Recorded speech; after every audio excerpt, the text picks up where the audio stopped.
Delighted to welcome the United States men's football coach. I never know what the titles are these days. Anthony Hudson's with us. Hiya, mate. How are you? I'm very good. How you doing? Yeah, good. Now, listen, the first question I've got to ask, are you American or are you British or English? I'm both. Is it like the presidency? Is it like the presidency that you've got to be American to be like the man? I mean, are you fudging it? So you can claim to be American as well, can't you? Well, look, this is I think it's a feeling really, because I was born here. When my old man played in the old NASL, he played for the Seattle Sounders, and then I grew up in England. But I grew up in a family that my old man loved his time in America. So I have very strong connections to the country. See, you sound like a politician. It's brilliant. Now, you're in Chicago. Yep. Is that where you live, is it, or what? It is. This is where I live. This is where the Federation is based. We have a new office now, new headquarters, and right by the lake, downtown Chicago. It's nice. Is it true that you can only eat deep pan pizza? It's not true. It's not true. And I've been here 4 years. Chicago's deep pan, but Chicago's deep pan, isn't it? Yeah, it is. No, it's big. Look, I have to say, one thing about Chicago, the food here, the restaurants are incredible. It really is a great place for eating out, for dinners. It's nice, really nice. So has your life changed now you're the US men's national coach? Do you know, it's interesting because I've been obviously with the team and the staff for such a long time. It's not like coming into a new role in the sense that I know everyone. I know how everyone works. It's so that side of it's all been very easy. I know all the players. So yeah, there's not been a huge change other than the obvious of making the final decisions on squads, the media, just things like that. Speaking to people like me, I guess. I mean, it must have changed in that way where more people want more of your time. Yeah, definitely. I think there's been way more, demand for coverage. Obviously, all the press conferences. Media obligations, which has all been great. It's all good. I mean, we're very committed, and I'm sure we'll touch on this, but we are really, really committed to growing the game here and growing the national team, building the national team. And part of that is just getting the message out constantly about what the team's doing and how they're doing it. They're all playing for Leeds. You need to get over here. I know they need a few more American players there, don't they? And staff. Although I'll be English when I go. Listen, I'm genuinely. Will you? You've got games coming up, haven't you? March, but yeah. I guess at some point, or is it all done on video? Do you have to get over to Ellen Road? Do you have to go and watch Anthony Robinson? Do you have to, etc., go to Germany? Is that part of the remit? It is. I actually just went to England and Germany, met a bunch of players, went to a bunch of games. We got players in the Championship, we got players in the Premier League, and potentially going back over in a few weeks' time. So it's a big part of the job. My assistant's just done the same. He's gone around England and Scotland. So it's important that we get out and see them in their own environments and build relationships, outside of camps. I was thinking of you because the first time we met, I lose track of my World Cups, but we were together in Qatar, weren't we, doing TV together when you were at Bahrain. What was the World Cup experience like this time round? Yeah, it's right. I mean, that was a long time ago, that World Cup when we were. But it would have given you a feel for Qatar, wouldn't it? I mean, you almost. I mean, when people go, "Oh, I don't know what it's like," when I'm thinking, "Well, I know what it's like because I've worked there." I mean, that experience in particular, where we worked together, I loved it. I loved the experience. I loved the culture there. We were treated well.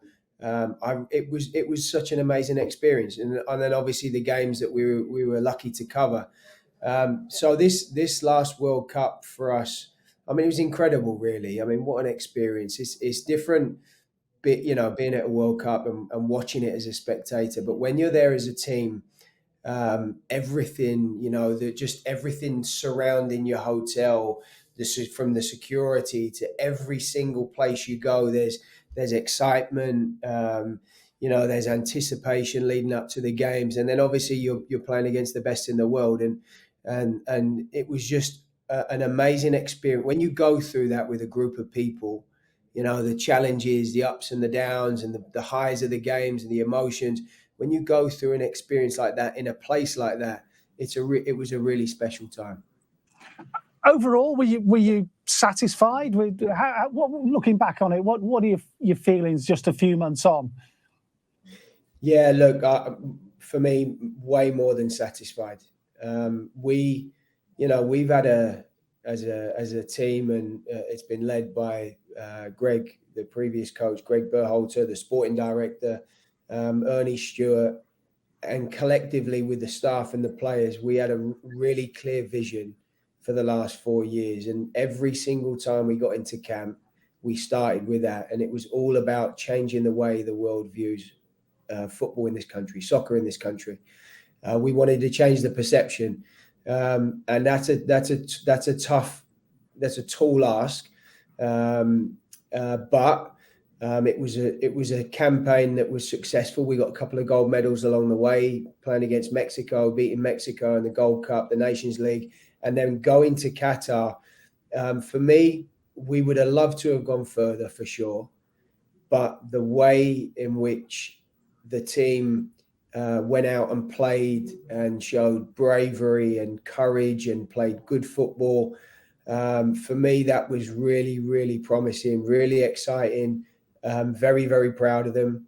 And in a place now where the team, it's such a young team, it's got a lot of potential and a lot to be able to build on. I was looking at the youngest average age, 23 years, just about 23 years. It's funny you say, because if we'd have been sitting in Qatar, what year was it, the World Cup? Was it 2014 we did? Was it 2012? It would be 2012, wasn't it? I lose me. Is it 2012? Brazil? 2014. 2014.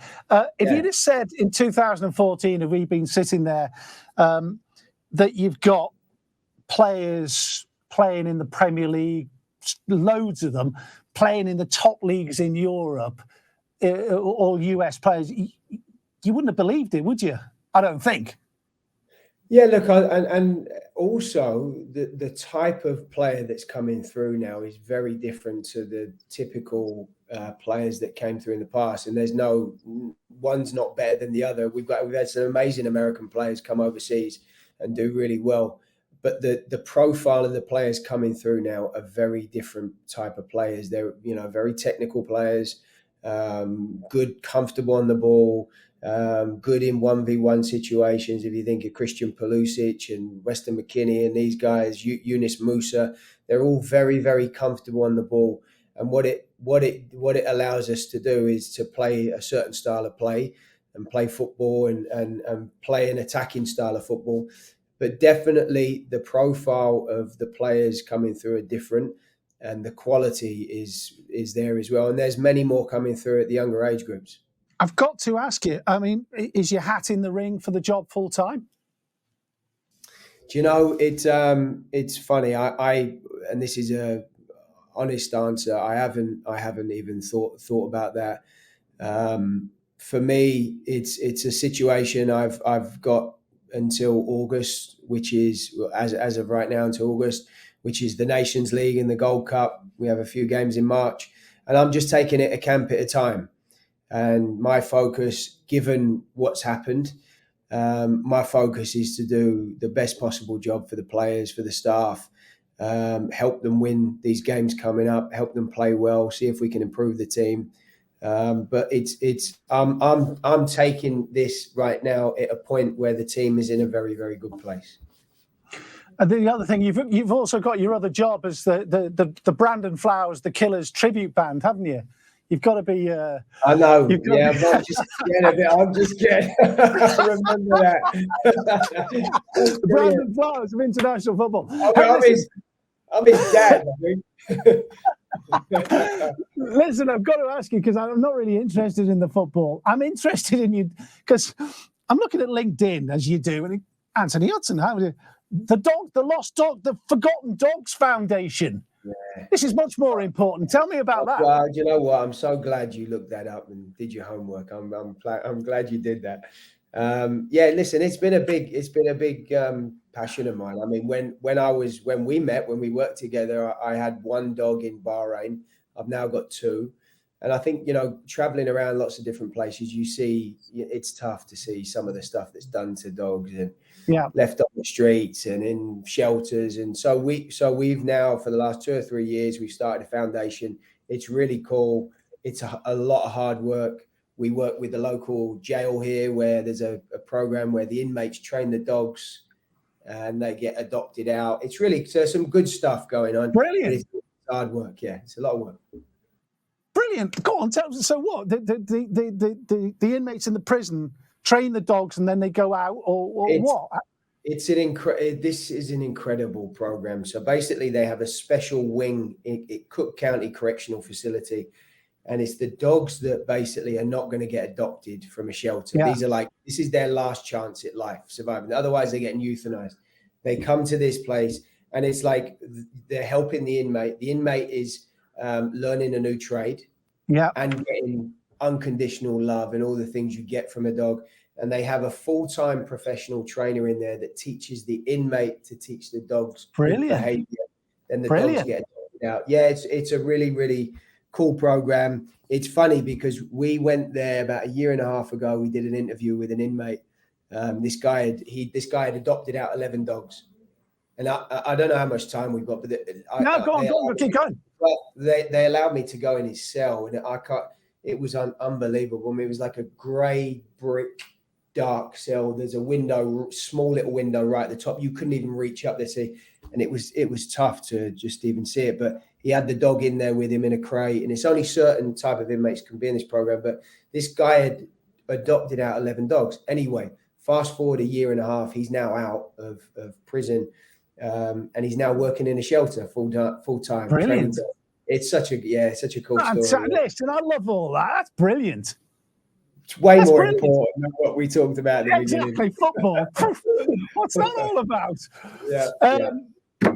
So what's going to happen to you? You're either going to be the US coach full time, or if you're not the US coach full time, apart from the Dog Foundation, do you stay in international football? Do you go into club football? Have you even thought about possibilities? Yeah, look, again, honest answer, I've not. Listen, I'm guessing you're busy at the moment. You've got enough on your plate, in fairness. Yeah, well, you know as well. I think when we worked together all those years ago, I was a lot younger, less grey here in my beard, and but where I think I've changed over the years is I was always trying to get to the next level and and be at this. I need to be here by then, and I think experience has taught me just to be patient, just be calm, and really focus on doing a good job wherever you are. I know that all sounds very nice, but it truly is. It's like, I love coaching. I want to do a good job for the players, the staff, and then we'll see what happens beyond that. Anthony Hudson, ladies and gentlemen, the Brandon Flowers. He'll be appearing in a bar somewhere near you very shortly with Human or something like that. One of his Hey, listen, thanks, pal. All the very best to you. You too. It's great to see you. Speak soon as well. Sounds good. Yeah, look forward to it.